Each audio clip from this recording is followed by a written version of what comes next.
Tara, kuha tayo ng clay soil, panggawa ng sirang kalan.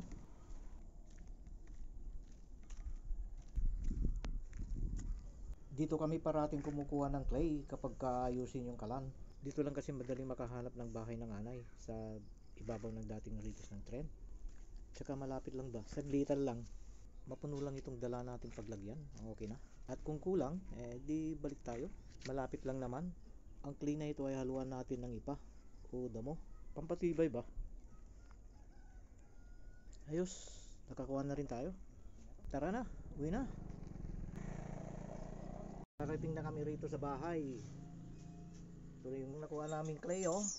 Bahay ng anay o white ants. Ito yung panggagamitan natin. Ayusin natin itong lutuan natin.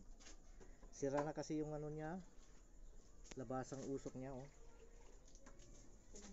Na ano ito, na tumbaan ng kahoy nung nag-aayos kami rito.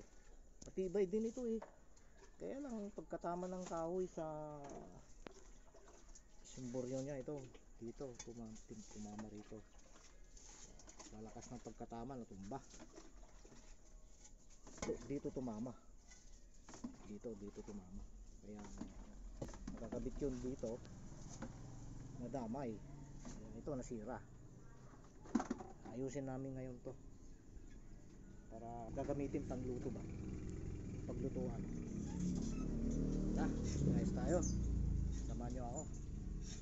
Simula na tayong mag-ayos ng kalan. Dito natin ilagay. Tapos lagyan natin ng tubig para maging malambot.